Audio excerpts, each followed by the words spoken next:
Hello दोस्तों, एक बार आपका फिर से स्वागत है आपके यूट्यूब चैनल स्टडी माई वे में। जैसा कि दोस्तों हम सब जानते हैं, अपन ने क्या कर रखा है, लेक्चर सीरीज स्टार्ट कर रखी है। कंप्लीट राजस्थान जीएस और जीके का जो पोर्शन है अपना, जो राजस्थान जेई के एग्जामिनेशन में आने वाला है, उसके लिए अपन ने कंप्लीट लेक्चर सीरीज स्टार्ट कर रखी है।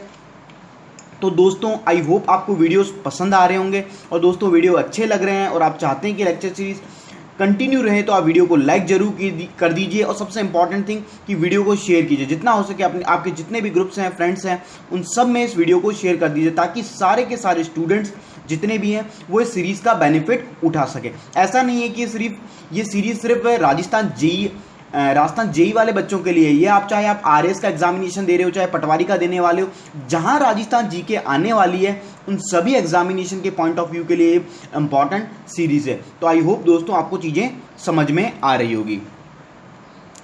अब अपन बात करते हैं अपने आज के टॉपिक के।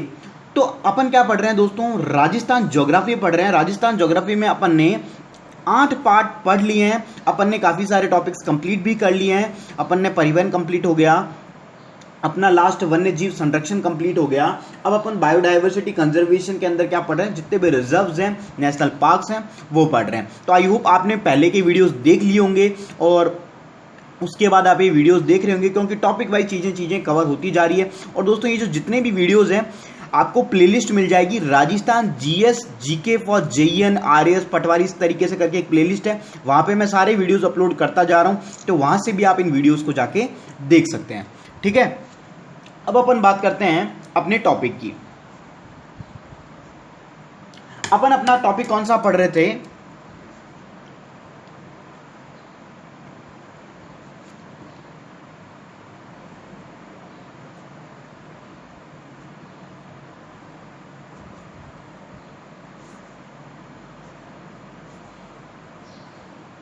वन्य जीव संरक्षण के अंदर अपन टॉपिक पढ़ रहे थे। वन्य जीव संरक्षण अपन पढ़ रहे थे, दैट इज बायोडाइवर्सिटी कंजर्वेशन, और बात हो रही है राजस्थान की। तो इसके अंदर अपन ने बहुत सारे बायोस्फीयर रिजर्व पढ़े, कल नेशनल पार्क्स पढ़े तीनों, सीता माता अभ्यारण्य, मुकुंदरा हिल चंबल अभ्यारण्य, जवाहर सागर अम्बाने, माउंट आबू अभ्यारण्य, शेरगढ़ अभ्यारण्य है ना, रणथंबोर, इस तरीके केवला घना। और लास्ट में अपन ने पढ़ा था सरिस्का अभ्यारण्य। सरिस्का अभ्यारण्य पढ़ने के बाद एक अपन ने पढ़ा था सरिस्का ए, है ना।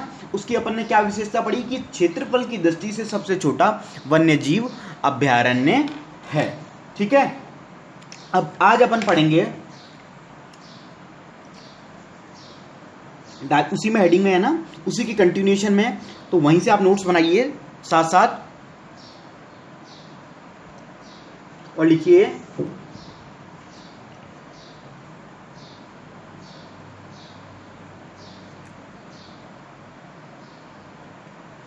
नाहरगढ़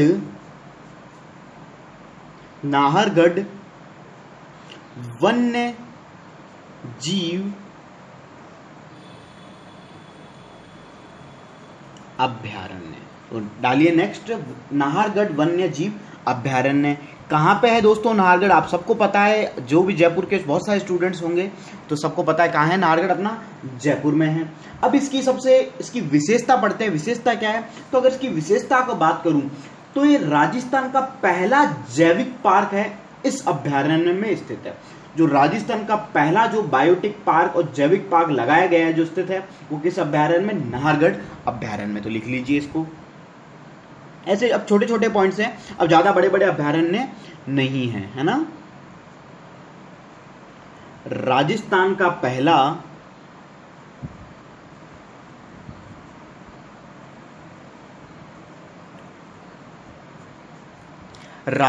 पहला जैविक अभ्यारण्य, जैविक पार्क है ना, जैविक पार्क इस अभ्यारण्य में स्थित है। ठीक है, ये बात होगी किसके, अपने नाहरगढ़ की। बस इतना यही है, इसमें कोई ज्यादा अंदर डिटेल नहीं है। फिर पढ़ते हैं ताल छापर।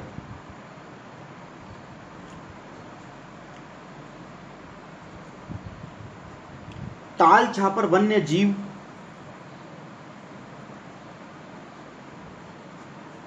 अभ्यारण्य। ताल छापर वन्य जीव अभ्यारण्य लोकेशन कहाँ पे स्थित है? चूरू में है। ठीक है। फेमस किस चीज के लिए? अब यहाँ की क्या विशेषता है? ये फेमस है काले हिरन या फिर कृष्ण मृग, है ना। किसके लिए फेमस है? काले हिरन या फिर कृष्ण मृग के लिए प्रसिद्ध है। तो लिखिए काले हरिन या फिर इसका एक नाम और मिलता है कृष्ण मृग।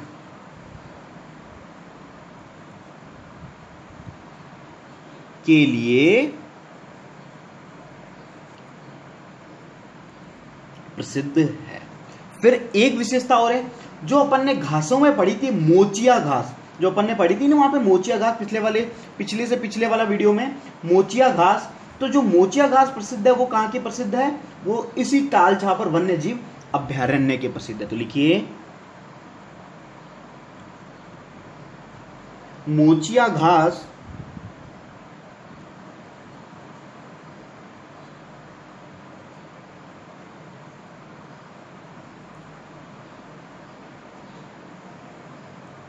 मोचिया घास के लिए प्रसिद्ध है अपना कौन सा? ताल छापर वन्य जीव अभ्यारण्य। ये बात हो गई किसकी? ताल छापर की। अब लिख लीजिए। ठीक है, अब ज्यादा बड़े बड़े नहीं है, छोटे छोटे पॉइंट्स हैं बस। अब अपना कंप्लीट होने वाला है। फिर अपन पढ़ेंगे यूनेस्को की विश्व धरोहर, है ना। और आई होप आज अपन इसको बायोडाइवर्सिटी कंजर्वेशन टॉपिक को कंप्लीट कर लेंगे। तो थोड़ा सा जल्दी लिखिए, है ना। जो भी चीज समझाने की होगी वो मैं समझा दूंगा और जो फैक्ट्स हैं वो चीजें आपको लिखते जाना है साथ साथ। बढ़िया से नोट्स बनाने हैं साथ के साथ आपको अपने तरीके से, है ना। जो भी आप ब्लू येलो पेन कैसा भी यूज कीजिए, रेड वगैरह, और अच्छे से नोट्स बनाइए। खुद के नोट्स की वैल्यू बहुत ज़्यादा होती है ना। ऐसे तो नोट्स आपको हजारों मिल जाएंगे, समझने के बाद जो खुद के नोट्स बनते हैं उसकी वैल्यू बहुत है। कुंभलगढ़ वन्य जीव अभ्यारण्य। अब ये कहाँ है? इसका जो फैलाव है वो है दोस्तों, विस्तार है राजसमंद, उदयपुर और पाली। राजसमंद, उदयपुर और पाली। ठीक है। विशेषता लिखिए, ये जंगली भेड़ियों के लिए प्रसिद्ध है। किसके लिए प्रसिद्ध है? कुंभलगढ़ वन्य जीव अभ्यारण्य जंगली भेड़ियों के लिए। तो लिखिए ये जंगली भेड़ियों के लिए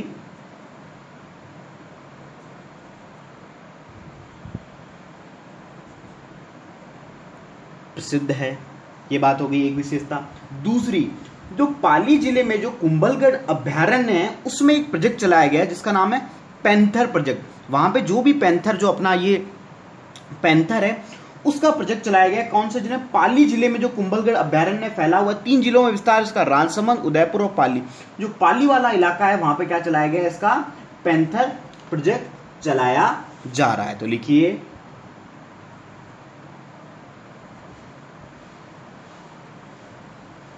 पाली जिले में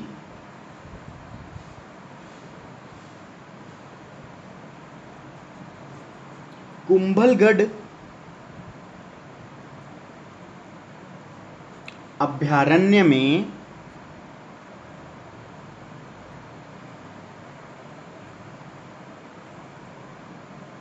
पैंथर प्रोजेक्ट चलाया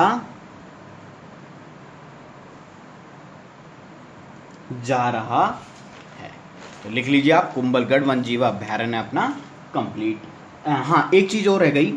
आपने एक मंदिर सुना होगा, रणकपुर जैन मंदिर। जो रणकपुर जैन मंदिर जो राजस्थान में काफी फेमस है जैनिज्म के लिए, वो मंदिर कहां पे स्थित है? इसी कुंभलगढ़ अभ्यारण्य में स्थित है। तो लिख लीजिए उस पॉइंट को भी, रणकपुर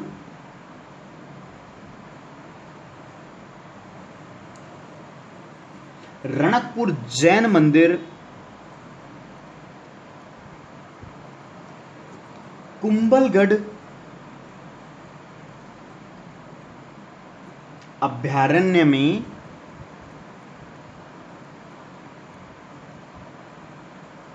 स्थित है। ठीक है,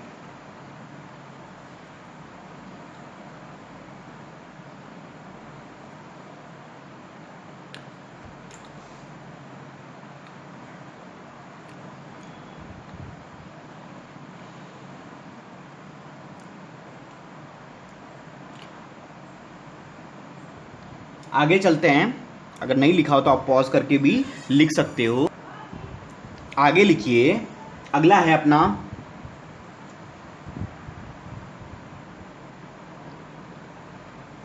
रामगढ़ विषधरी अभयारण्य। क्या नाम है? रामगढ़ विषधरी अभयारण्य। ये कहां स्थित है दोस्तों? इसकी लोकेशन है बूंदी में। समझ में आई? बूंदी में इसकी जगह, ये लोकेशन है। अब इसकी विशेषता क्या है? इस रामगढ़ विषधरी अभयारण्य में बाघ परियोजना के अतिरिक्त सर्वाधिक बाघ विचरण करते हैं। यहाँ पे बाघ परियोजना तो है ही साथ, लेकिन इसकी विशेषता यह है कि सबसे ज्यादा बाघ विचरण जिस अभयारण्य में करते हैं, वो कौन से अभयारण्य में करते हैं? इस रामगढ़ विषधरी अभयारण्य में करते हैं। तो लिखिए, इसमें बाघ परियोजना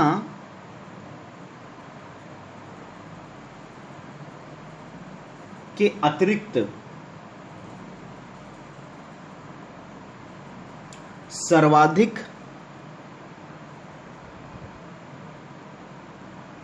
बाघ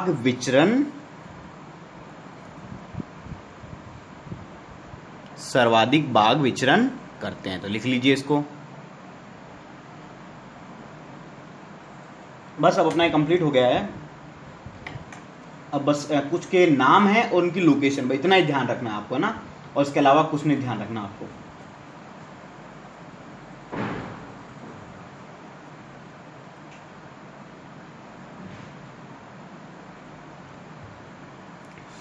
और स्टूडेंट्स, अगर आपको ये वीडियो अच्छे लग रहे हैं आप, है ना, तो वीडियो को लाइक जरूर कीजिए और शेयर कर लीजिए, ताकि जितने भी अपने स्टूडेंट्स हैं वो फ्री ऑफ कॉस्ट।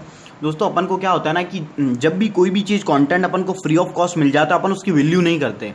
लेकिन वही चीज़ अगर अपन मनी दे के लेते हैं ना, तो अपन को लगता है कि यार ये तो मनी दे के ले रहे हैं, अपन पेड है, तो अपन उसकी कंटेंट की वैल्यू। मैं इतना आपको फ्री ऑफ कॉस्ट दे रहा हूँ क्योंकि मेरा एम यही है कि जो एजुकेशन है वो फ्री ऑफ कॉस्ट है, कोई मनी के लिए नहीं है। तो इसीलिए मेरा मेन पैशन यही है कि मेन एम यही रहता है कि आप फ्री ऑफ कॉस्ट चीज़ें सीख सकें, है ना। नहीं तो बहुत सारे पेड कोर्सेज होंगे जिनकी कोई क्वालिटी नहीं है, कोई कंटेंट नहीं है, लेकिन तो भी वो आपसे काफ़ी ह्यूज अमाउंट ऑफ मनी पे करवा लेते हैं, और फिर आपको वहाँ कोचिंग्स में बैठा रहना पड़ता है ना, ऑनलाइन हो चाहे ऑफलाइन हो। यहाँ पे आपको अच्छा कंटेंट मिल रहा है फ्री ऑफ कॉस्ट।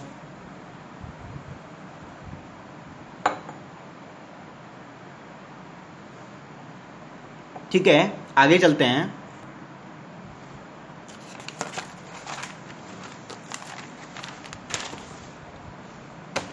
अब है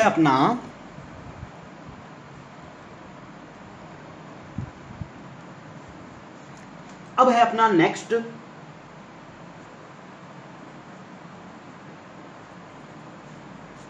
सज्जनगढ़ अभयारण्य।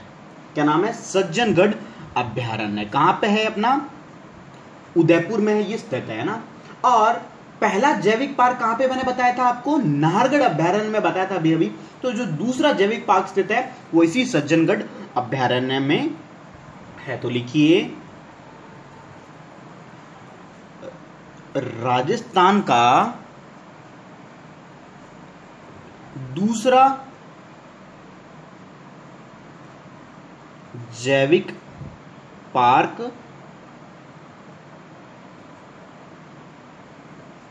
स्थित है। ये बात हो गई अपने सज्जनगढ़ अभयारण्य की। अब सिर्फ नाम लिखना है और उनकी लोकेशन लिखनी है, तो साथ साथ लिखते जाइए फटाफट। ठीक है, अब कोई इनमें पॉइंट्स नहीं है, बस आपसे लोकेशन पूछ ली जाती है कई बार कि कौन सा कहाँ है।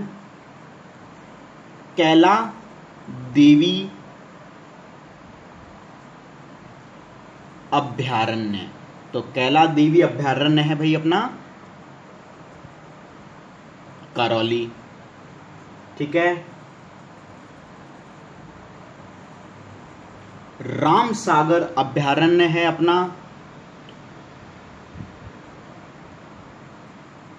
धौलपुर। फिर है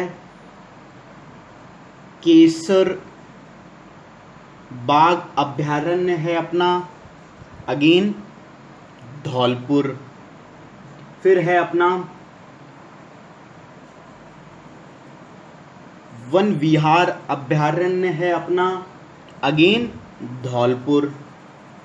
फिर जमुआ रामगढ़, जमुआ रामगढ़ कहाँ है? कछवा कुल की देवी जमुआ माता, तो वो कहाँ है? जमुआ रामगढ़ में ही है। तो कहाँ पे है वो? जयपुर के पास है, तो जयपुर में ही हुआ। तो जमुआ रामगढ़ अभ्यारण्य है अपना जयपुर में। बस्सी अभ्यारण्य है अपना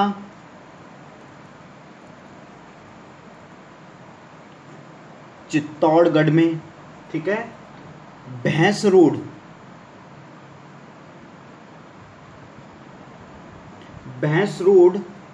गढ़ अभ्यारण्य, ये अपना कहाँ है? अगेन चित्तौड़गढ़ में।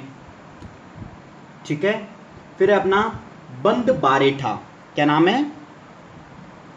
बंद बारेठा, बंद बारेठा है अपना भरतपुर में। ठीक है, रावली टॉडगढ़, क्या नाम है?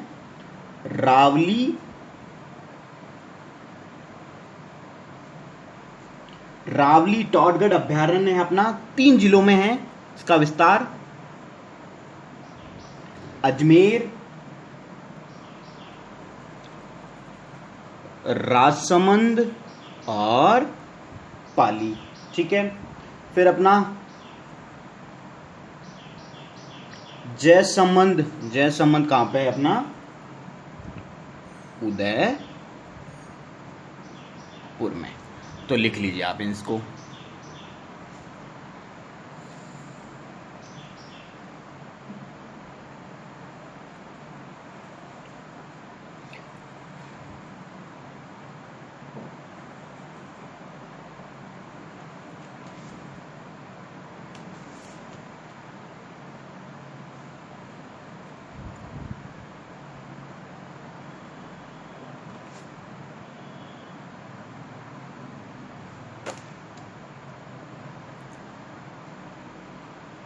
ठीक है, लिख लिया। अब अपन आगे चलते हैं। अब अपना ये टॉपिक कंप्लीट हो गया है पूरा। अब एक चीज है, अपन ने राष्ट्रीय उद्यान कितने बताए? मैंने आपको 3 बताए, 3 पढ़ाए, तीनों थे। बाघ परियोजना अपनी 3 थी। फिर अपनी अब आती है, ये अपना टॉपिक कंप्लीट हो गया। राष्ट्रीय उद्यान कितने हैं अपने? 3 हैं, है ना? ये कंप्लीट हो गया है। मैं राष्ट्रीय उद्यान कितने हैं? 3। कंप्लीटेड टॉपिक अपना, तीनों मैंने बता दिया आपको। ठीक है, फिर मैं बात करूं बाघ परियोजना। बाघ परियोजना भी राजस्थान में कितनी है? 3, तीनों बता दी। ठीक है, फिर अब आती है नेक्स्ट टॉपिक है यूनेस्को की विश्व धरोहर, है ना? अब जो यूनेस्को जो अपना है ऑर्गेनाइजेशन, उसमें जो विश्व धरोहर की जो सूची है उसमें 2 लिस्ट होती है। एक होती है सांस्कृतिक आर्ट एंड कल्चर वाली, और एक होती है नेचुरल प्राकृतिक वाली। तो दोनों ही अपन पढ़ेंगे, है ना? तो नेक्स्ट हेडिंग डालिए, मैं लिखाता हूं।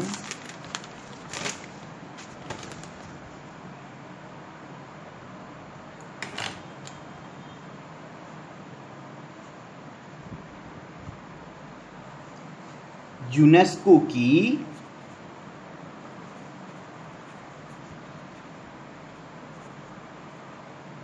विश्व धरोहर, है ना? इसके अंदर 2 हैं।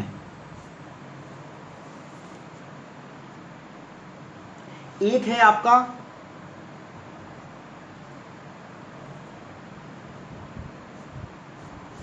सांस्कृतिक, मतलब जो आपका आर्ट एंड कल्चर, जो हेरिटेज से, कल्चर से जो रिलेटेड है, वो हो गया सांस्कृतिक। और एक है अपनी प्राकृतिक, दैट इज नेचुरल, है ना। अब इसके अंदर भी, सांस्कृतिक के अंदर भी दो है, एक है मूर्त और एक है अमूर्त। मूर्त का मतलब क्या होता है? मूर्त का मतलब होता है जैसे कोई भी चीज वो बनी हुई है, जैसे मान ले मूर्ति अपन बोलते हैं ना, मूर्ति, तो वो क्या है, फिजिकल फॉर्म में है मूर्त, तो वो हो गई जैसे कोई जगह हो गई, कोई प्लेस हो, जैसे मैं बात करूं, जैसे कोई महल है तो वो बना हुआ है, फिजिकली फॉर्म में है, तो वो क्या हो गया, मूर्त। और अमूर्त जो फिजिकल फॉर्म में नहीं है, जैसे अपने यहाँ पे बहुत प्रकार के नृत्य होते हैं, है ना, बहुत सारी प्रकार की कलाएं हैं, तो ये कोई ऐसा तो नहीं है कि फिजिकल फॉर्म में। अब जैसे कोई नृत्य कोई फिजिकल फॉर्म में थोड़ी है, वो तो कोई एक पर्सन करता है, जैसे कोई भी एक फॉर्म का, जैसे अपना कालबेलिया नृत्य अपना यूनेस्को की विश्व धरोहर सूची में, तो ये अमूर्त की सूची हो गई। तो मूर्त में लिखिए सबसे पहले कौन कौन सी है। तो मूर्त में है अपना जंतर मंतर, और जंतर मंतर को कब किया गया, 1 अगस्त 2010 को भाई, ठीक है, जंतर मंतर। फिर अपने 6 दुर्ग है अलग अलग।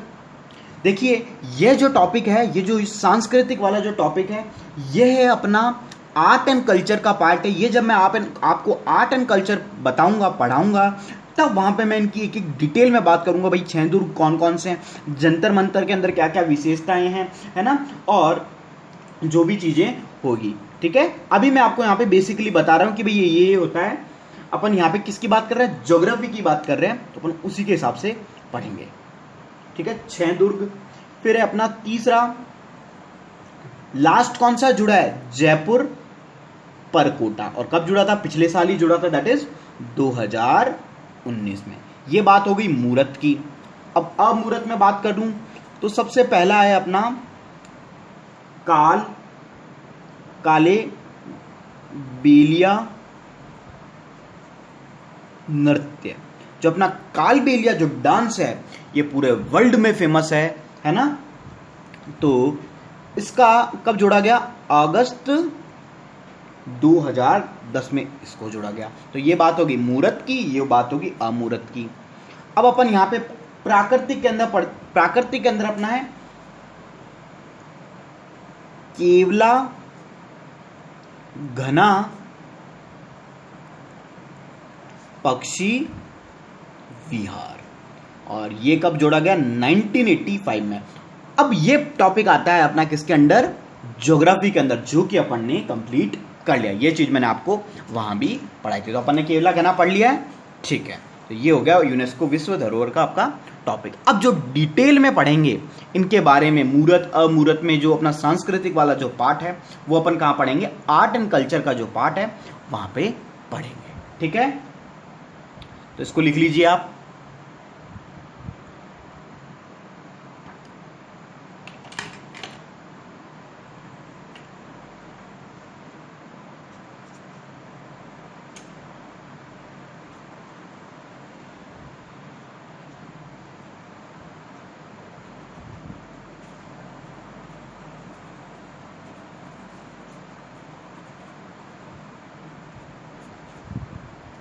अब है अपना next heading, that is Ramsar site, और रामसर हिंदी में रामसर साइट, इंग्लिश में भी रामसर साइट, ये दोनों सेम ही है, ठीक है। या फिर इसको हिंदी में एक नाम, इसका हिंदी में नाम की मैं बात करूं तो इसको बोलते हैं आर्द्र भूमि क्षेत्र। आर्द्र भूमि क्षेत्र का मतलब होता है वेटलैंड जोन।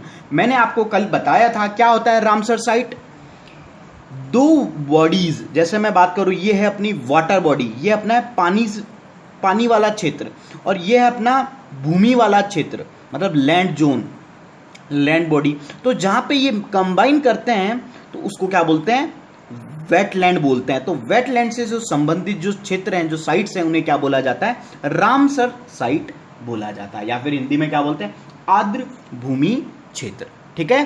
तो अब अपन इसको पढ़ते हैं। तो इसका नाम क्या हिंदी में क्या बोला जाता है, इसको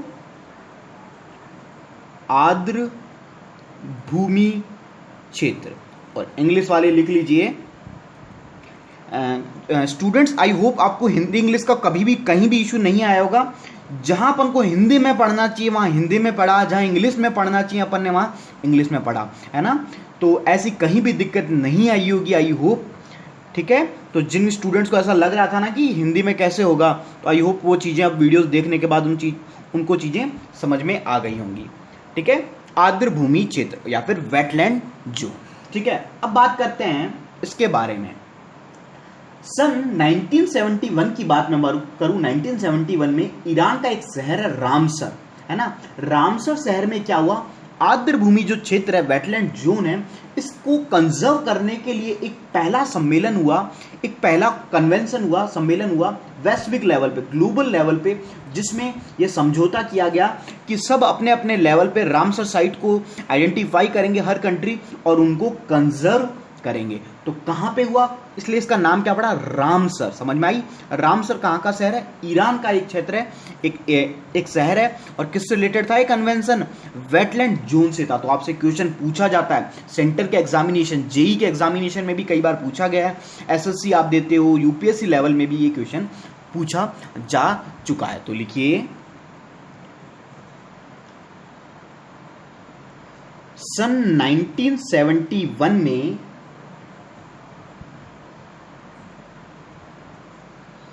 ईरान के शहर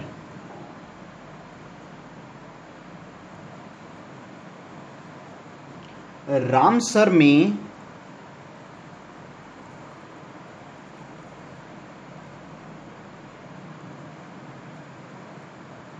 आर्द्र भूमि क्षेत्र के संरक्षण, मतलब इसको कंजर्व करने के लिए संरक्षण हेतु पहला ग्लोबल कन्वेंशन हुआ, वैश्विक सम्मेलन हुआ।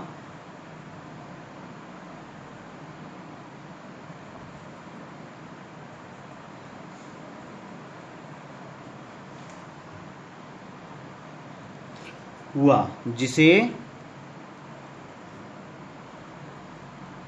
रामसर समझौता या रामसर कन्वेंशन कहते हैं। रामसर समझौता कहा गया। समझ में आया कहां हुआ और क्यों हुआ, सबसे इंपॉर्टेंट थिंग, ठीक है।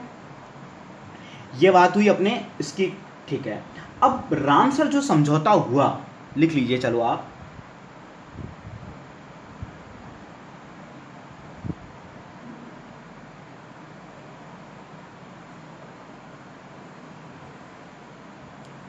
अब देखिए रामसर जब कन्वेंशन हुआ तो क्या किया गया, इस समझौते के अंदर कहा गया हर देश को कि आप अपने जो भी वेटलैंड जोन है उनका चयन करेंगे, किसके लिए, रामसर साइट्स के लिए, है ना। और जो इलाकों को आप चयन करोगे इस समझौते के अंदर, उसको किस चीज की संज्ञा दी गई, रामसर साइट की संज्ञा दी गई। तो लिखिए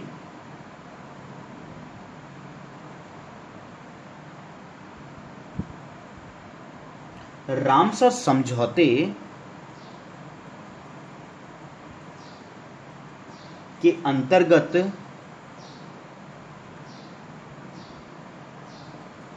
जिन आर्द्र भूमि क्षेत्र का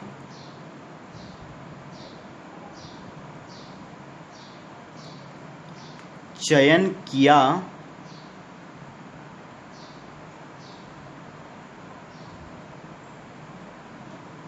गया,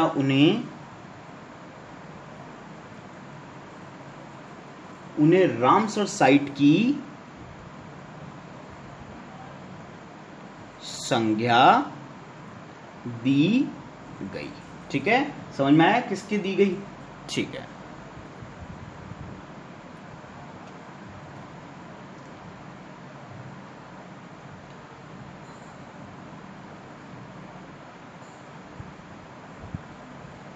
अब बात आती है कि जो सम्मेलन हुआ वो कब हुआ, 1971 में हुआ। लेकिन ये समझौता लागू कब से हुआ, तो ये लागू हुआ 1971 में, रामसर समझौता लागू हुआ। तो लिखिए पूरे वर्ल्ड के लेवल पे बात हो रही है, लिखिए सन 1975 में रामसर समझौता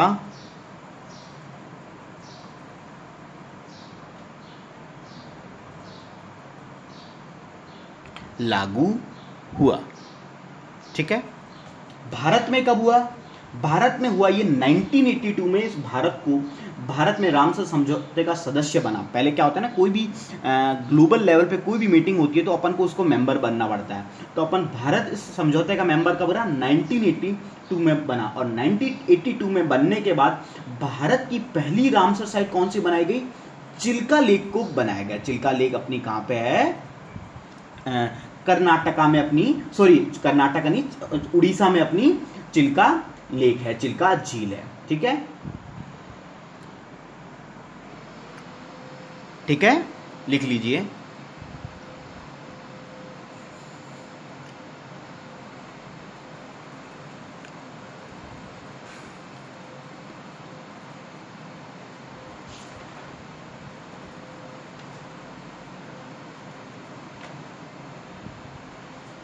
आगे चलते हैं।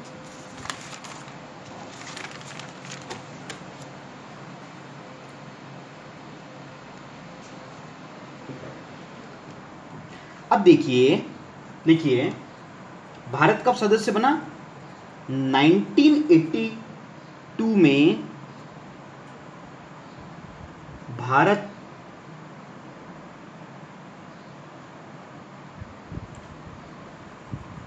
रामसर समझौते का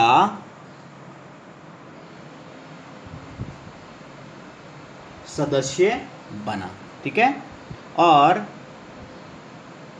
भारत की पहली रामसर साइट कौन सी थी? चिल्का झील। चिल्का झील को आप अंडरलाइन कर लीजिए। ठीक है, पहली कौन सी थी? चिल्का झील। और ये कहां पे? उड़ीसा थी। ठीक है, उड़ीसा में अपनी चिल्का झील। ठीक है, ये बात हो गई। अब मैं बात करूं राजस्थान में कितनी रामसर साइट है एट प्रेजेंट, है ना? तो एक है अपनी केवला घना पक्षी विहार भरतपुर में, और दूसरी जो अपनी सांभर झील है, जो लास्ट ईयर इशू उठा था बहुत ही जबरदस्त लेवल पे, कितने जो अपने पक्षी थे वो मरे थे, वो कौन सी थी? सांभर झील से। तो इसके क्वेश्चन आने के थोड़े चांसेस ज्यादा हैं कि सांभर झील अब इसमें कब जुड़ी थी वो भी मैं लिखवाता हूं। तो लिखिए पहले, क्योंकि जो भी क्वेश्चन बनता है वो स्टैटिक में से बनता है, लेकिन जो चीज करंट में इशू होता है उससे रिलेटेड उठ जाता है। राजस्थान में 2 रामसर साइट है। पहली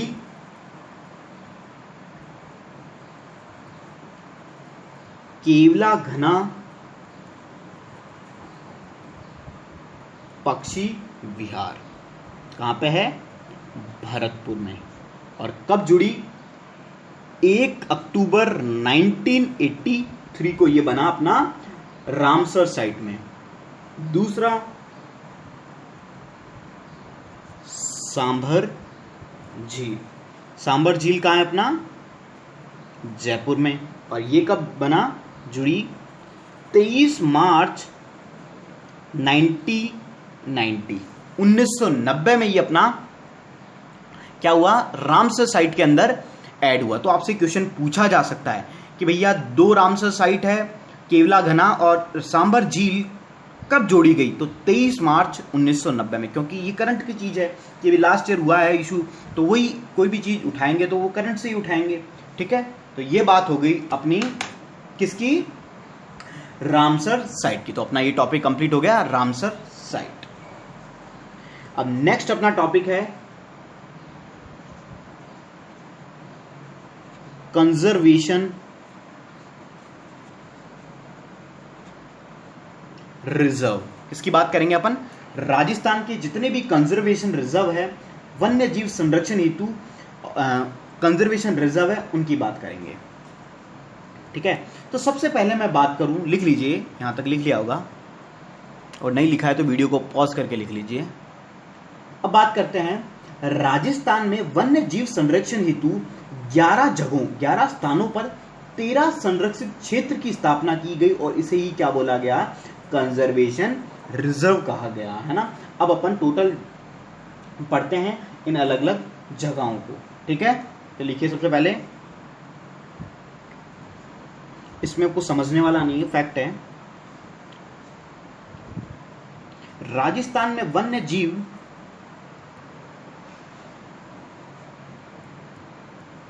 संरक्षण हेतु 11 स्थानों पर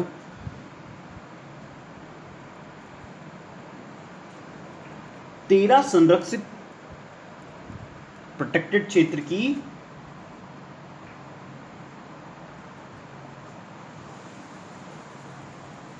स्थापना की गई। पहला है बिसलपुर कंजर्वेशन रिजर्व।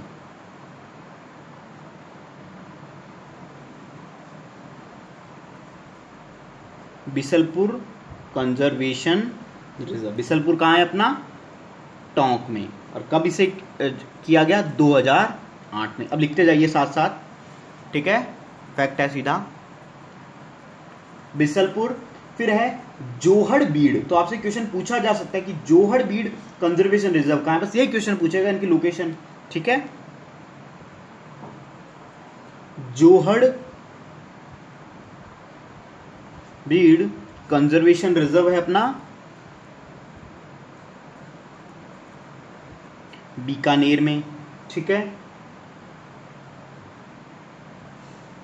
सूंधा माता कंजर्वेशन रिजर्व है अपना गूढ़ा बिश्नोइया जोधपुर में।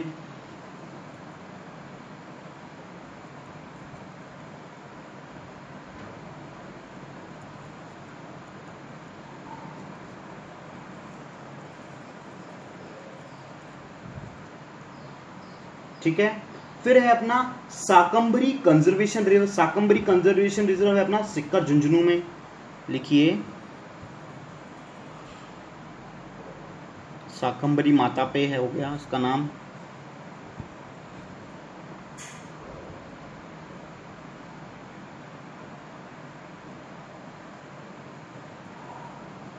सिक्कर झुंझुनू में, ठीक है। इसकी एक विशेषता यह है कि ये जो क्षेत्रफल की दृष्टि से जो है अपना कंजर्वेशन रिजर्व, साकंबरी सबसे बड़ा है। तो उसके ब्रैकेट में लिख लीजिए, क्षेत्रफल की दृष्टि से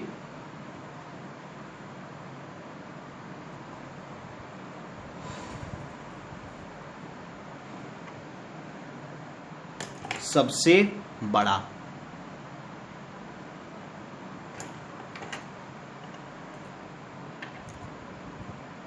फिर पांचवे की बात कर रहे थे, तो वो है अपना रोटू कंजर्वेशन रिजर्व। और रोटू कंजर्वेशन रिजर्व है अपना नागौर में। और क्षेत्रफल की दृष्टि से ये सबसे छोटा है।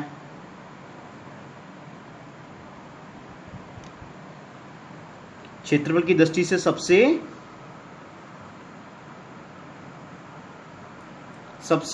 छोटा है अपना रोटू कंजर्वेशन रिजर्व, ठीक है। फिर छठा है अपना गोगेलाव। क्या नाम है, गोगेलाव।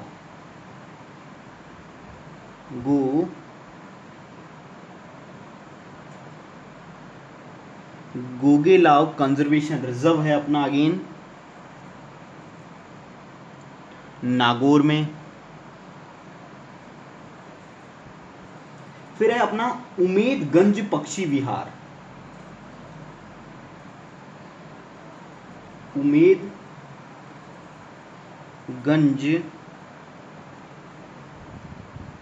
पक्षी विहार कंजर्वेशन रिजर्व, ये है अपना कोटा में। फिर है अपना जवाई बांध। जवाई बांध कहाँ पे है, पाली में। जवाई बांध कंजर्वेशन रिजर्व अपना है पाली में।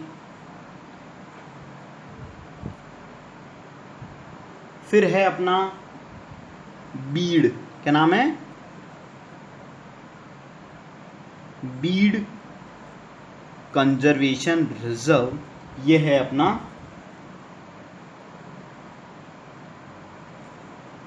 झुंझुनू में। और आखिरी 10 इधर लिख लीजिए, बांसियाल खेतड़ी, ठीक है,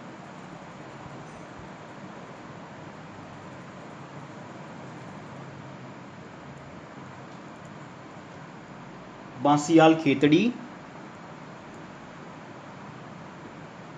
झुंझुनू। और ये कब ऐड हुआ, 2017 में ये ऐड हुआ। और अगर मैं सबसे नवीनतम, सबसे जो लेटेस्ट कंजर्वेशन रिजर्व जो जोड़ा गया है वो इस लिस्ट में ये बांसियाल खेतड़ी ही है। तो लिख लीजिए, नवीनतम कंजर्वेशन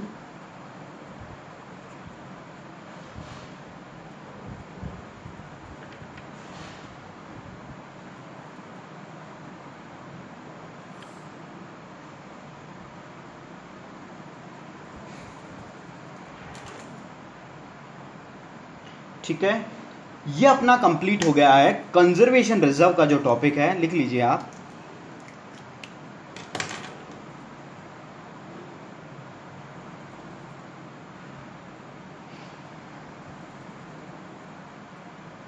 बांसियाल खेतड़ी झुंझुनू में है ना, 2017 नवीनतम कंजर्वेशन रिजर्व अपना है।